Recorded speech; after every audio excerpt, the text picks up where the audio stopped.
Selamat pagi anak-anak, masih bertemu dengan Bapak, Pak Rudi Hamonangan Sirait atau Pak Rait di pelajaran Fisika kelas 10. Di pertemuan kita hari ini kita melanjutkan materi kita minggu lalu masih tentang bab gerak lurus. Kali ini kita akan membahas tentang GLB dan GLBB.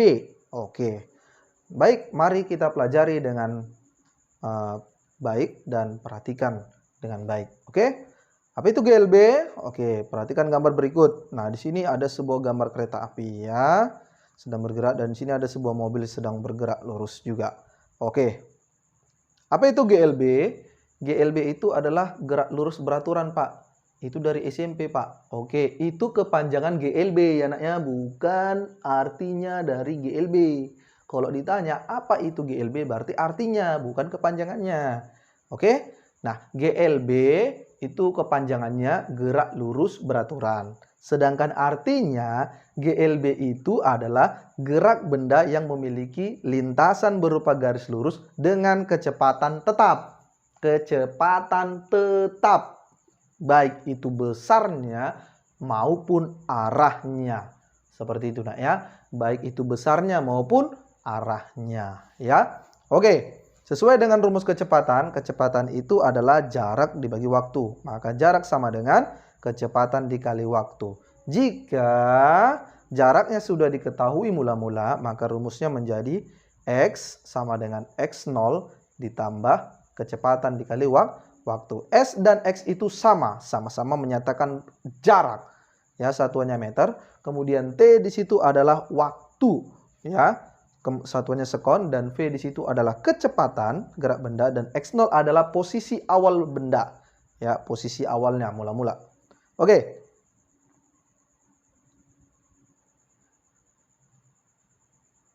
Jadi gerak benda pada lintasan lurus dengan kecepatan tetap. Nah, ada grafiknya. Grafiknya itu seperti ini.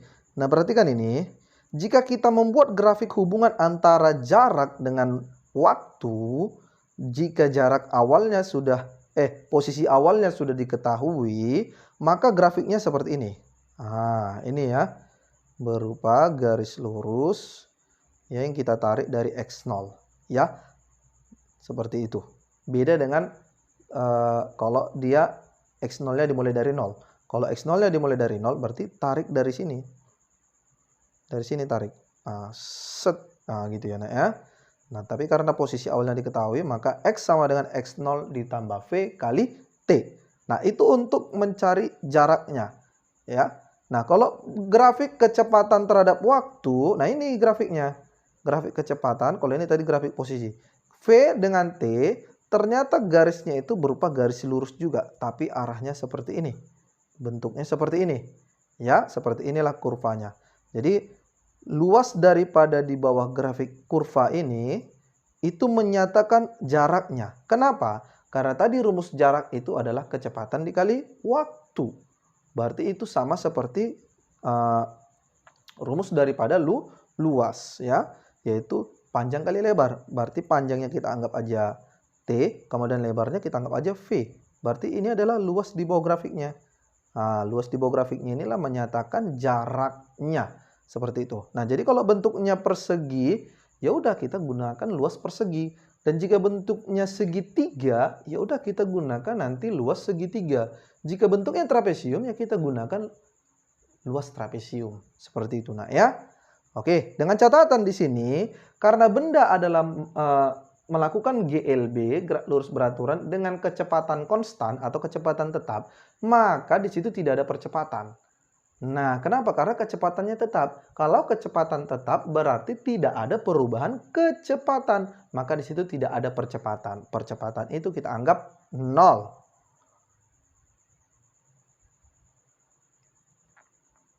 Nah, ini tadi yang Bapak bilang ya. Jadi untuk menentukan jarak yang ditempuh benda, dinyatakan dalam kurva kecepatan terhadap waktu dapat dilakukan dengan menghitung besar luas kurva. Nah, ini tadi yang Bapak bilang. Ya, oke. Nah, kemudian kita harus tahu juga cara mengkonversi satuan kecepatan. Satuan kecepatan itu yaitu meter per sekon. Ya, bisa juga kilometer per jam, tapi itu bukan dalam SI. Kalau dalam SI itu meter per sekon. Nah, jika diketahui dia kilometer per jam, berarti kita rubah dulu ke meter per sekon. Kilometer ke meter itu berapa? 1000. Kemudian jam ke sekon itu berapa? 3.600. Berarti 1000 per 3.600 kita sederhanakan menjadi 5/18. Nah, tapi jika dalam meter per sekon kita rubah ke kilometer per jam, maka dia menjadi 18/5. Nah, itu aja kamu ingat ya. Misalnya contoh, 36 km per jam. Kita rubah ke meter per sekon. Nah, berarti 36 kali, ingat meter per sekon berarti 5/18. Berarti kali 5/18. Oke, 36 dibagi 18 itu 2. 2 dikali 5 itu 10. Maka 10 meter per sekon. Seperti itu nak ya. Oke, kita langsung masuk ke contoh soal yuk. Sebuah troli yang ditarik pada lantai mendatar. Ya, tahu troli kan? Kalau kamu pergi ke supermarket, misalnya ke Carrefour, itu ada troli ya. Dan bergerak lurus dan perubahan kecepatannya dapat terdeteksi seperti grafik VT seperti pada gambar. Ya, tentukan jarak yang ditempuh troli pada saat T-nya 4 sekon dan T-nya 10 sekon jika troli bergerak dari titik acuan. Oke, kita lihat dulu grafiknya. Nah, ini seperti ini grafiknya ya. Ini grafik V kecepatan dengan T waktu. Nah, ternyata di sini grafiknya kecepatan awalnya di sini ada 2 meter per sekon. Kemudian kecepatan akhirnya 5 meter per sekon. Dari grafik ini aja. Nah, garis ini saja. Kemudian dari garis ini ke bawah, itu kecepatannya 5 meter per sekon sampai 0 meter per sekon. Karena dia menuju ke dasar. Ya, nah seperti itu. Nah, kan kita disuruh tentukanlah jarak. Ingat, tadi menentukan jarak, kita dapat menghitung daripada luas kurvanya. Nah, kita lihat di sini, kita bagi dia menjadi 2 bentuk. Yang pertama ini, set, set, set, set. Nah, ini luas 1. Nah, luas 1 ini bentuknya apa? Kalau seperti ini, nak. Ini bentuk apa? Ya, trapesium. Sedangkan luas yang kedua ini bentuknya apa?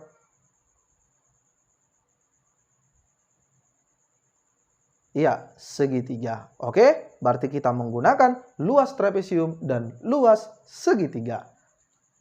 Oke, yang pertama untuk T-nya 4 sekon tadi yang ditanyakan. Berarti ini yang 4 sekon tadi ya. Oke, yaitu bentuknya luas trapesium. Kita tahu luas trapesium itu rumusnya apa? Setengah A tambah B dikali tinggi. Oke, A-nya yang mana nak? A-nya yang ini. Dari 0 ke 2 berarti 2. Sedangkan B-nya dari sini kemari. Berarti berapa dari sini kemari? 5. Karena di sini 5 ya. Oke, kita masukkan. Tingginya berapa? Oh, tingginya ini. Inilah tingginya. Tingginya berarti menunjukkan angka 4. Oke, masukkan. Berarti setengah kali 2 tambah 5. Kali 4. Maka hasilnya menjadi 14 meter. Oke, itu luas trapesiumnya. Jadi jarak yang ditempuh troli pada saat T-nya 4 sekon itu adalah 14 meter. Kemudian untuk T-nya 10 sekon bentuknya yaitu luas segitiga. Kita gunakan luas segitiga setengah alas kali tinggi. Alasnya berapa? Alasnya 4 ke 10. Berarti 10 ke 4 itu berapa? 6. Kemudian tingginya berapa? Tingginya berarti ini. Dari sini kemari. Oh, berapa ini? Berarti 5. Berarti 10 kurang 4 dikali 5.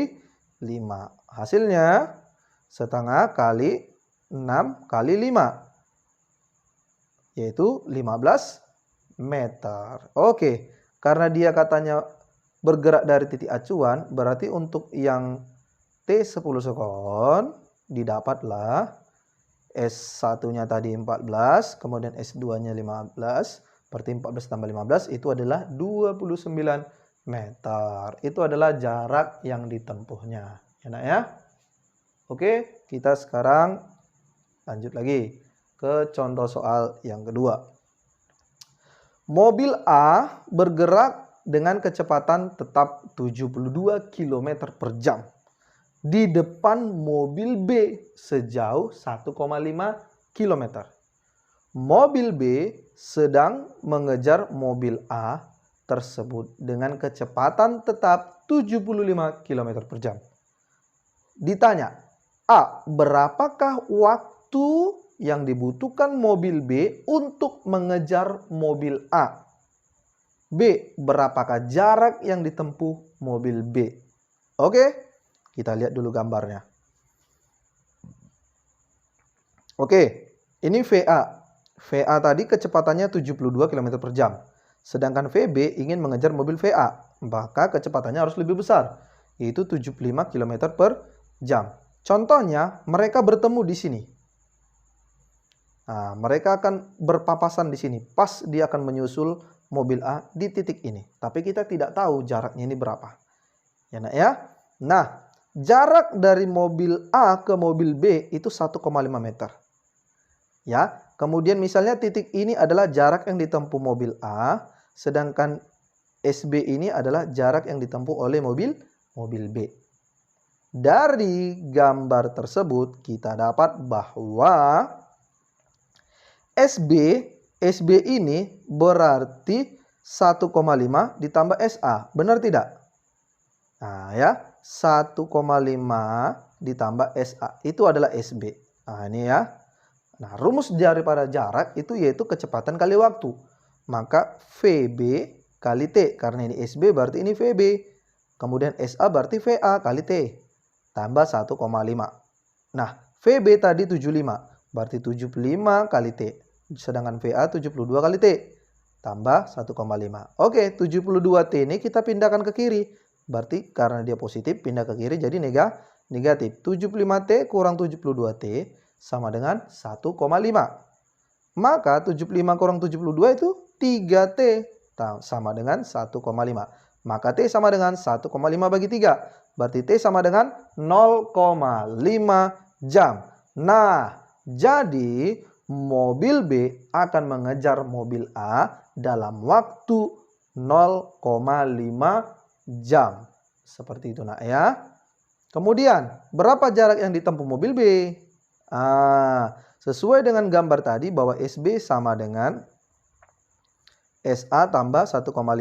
Berarti ini mobil B menyusul mobil A setelah T 0,5 jam. Ya udah berarti kita masukkan aja ke rumus. SB sama dengan VB kali T, S sama dengan V kali T. Berarti VB-nya 75, T-nya sudah dapat tadi 0,5. Berarti 75 kali 0,5 itu adalah 3,75 km. Selanjutnya yaitu GLBB. Apa itu GLBB? GLBB itu Pak gerak lurus berubah beraturan. Bukan ya nak ya, itu kepanjangannya ya. Kalau GLBB itu adalah gerak suatu benda pada lintasan lurus dengan percepatan tetap ya. Percepatannya tetap, berarti percepatannya tidak berubah ya. Misalnya contoh, mobil melaju di jalan yang normal. Jika perubahan kecepatannya tetap, berarti percepatannya konstan. Kemudian gerak jatuhnya buah mangga atau kelapa jatuh, itu termasuk benda yang melakukan gerak dengan percepatan tetap. Kemudian kelereng menuruni bidang miring. Nah, itu juga percepatannya tetap, tidak berubah. Ya, oke. Grafiknya seperti ini. Nah, ini grafik posisi, ini grafik kecepatan, ini grafik percepatan, ya. Nah, kalau dia grafik posisi, ternyata bentuk grafiknya membentuk parabola terbuka ke atas. Parabola terbuka ke atas, ya. Dengan persamaan X itu sama dengan X0, karena di sini tidak dimulai dari 0, berarti dia ada nilai posisi awalnya, X0, ditambah V0 kali T, ditambah setengah AT kuadrat.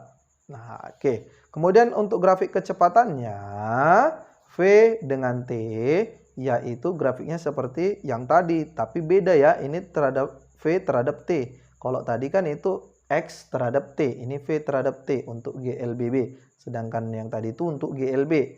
Ya, jadi V sama dengan V0 ditambah A kali T. Oke. Kemudian di sini untuk grafik percepatannya berupa garis lurus, yaitu karena percepatannya konstan. Oke. Nah, berikut ini adalah rumus-rumus daripada GLBB. Kamu harus ingat ini dan kamu harus hafalkan ya.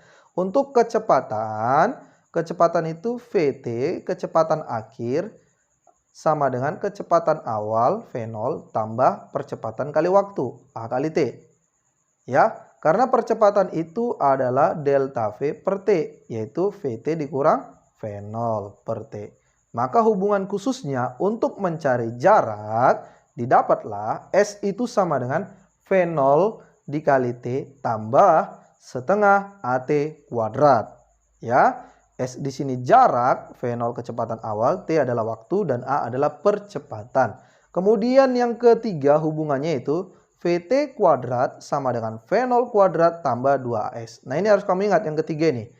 VT sama dengan V0 tambah AT, kemudian di sini S sama dengan V0T tambah setengah T kuadrat, kemudian di sini VT kuadrat sama dengan V0 kuadrat tambah 2AS.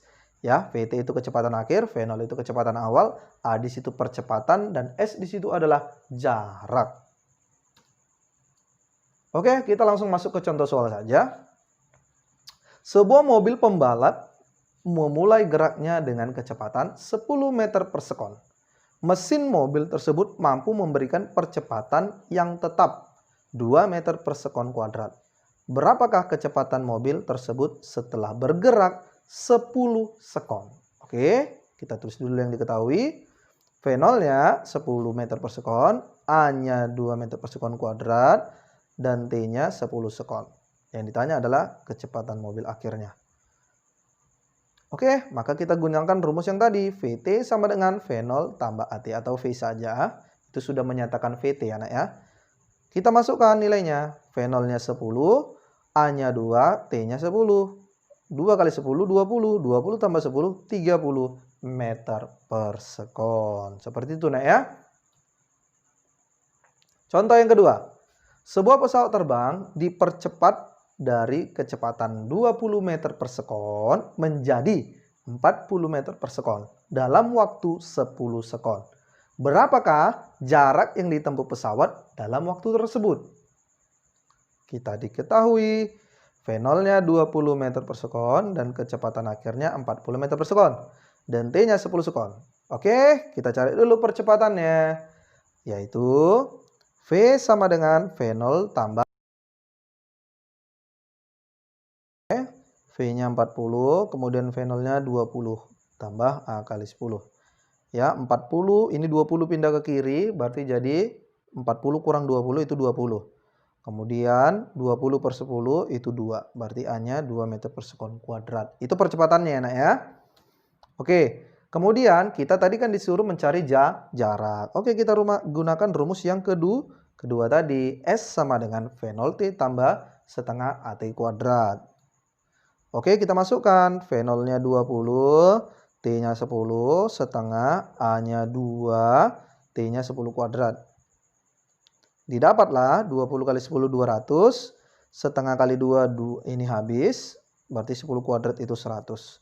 Berarti 200 tambah 100 itu 300 meter. Oke, berarti jarak yang ditempuh oleh pesawat tersebut dalam waktu 10 sekon adalah 300 meter. Kita masuk ke contoh yang ketiga. Sebuah mobil mula-mula bergerak dengan kecepatan 10 meter per sekon. Karena jalannya sepi dan lurus, pengemudinya mempercepat mobil sebesar 0,5 meter per sekon kuadrat hingga kecepatannya menjadi 30 meter per sekon. Berapakah jarak yang ditempuh mobil selama itu? Ditanya adalah jarak. Oke, kita jawab. Diketahui kecepatan awalnya 10 meter per sekon, kemudian kecepatan akhirnya menjadi 30 meter per sekon, kemudian di situ ada percepatannya 0,5 meter per sekon kuadrat. Jadi yang ditanya adalah jarak. Kita gunakan rumus yang ketiga tadi, VT kuadrat sama dengan V0 kuadrat tambah 2AS. Kita masukkan nilainya. VT-nya 30 kuadrat, V0-nya 10 kuadrat, 2 dikali A-nya 0,5 kali S. 30 kuadrat 900, 10 kuadrat 100, 2 kali 0,5 itu habis 1 S. 900 kurang 100 itu 800. Berarti jaraknya yaitu 800 meter. Oke? Baik, itu saja mungkin materi kita pada hari ini tentang GLB dan GLBB. Semoga kalian dapat memahami materinya. Jika ada pertanyaan, silakan tanyakan di kolom komentar. Oke, baik anak-anak, nanti Bapak kasih tugas, kalian kerjakan ya. Oke, demikianlah pertemuan kita hari ini. Bapak sudahi. Selamat pagi.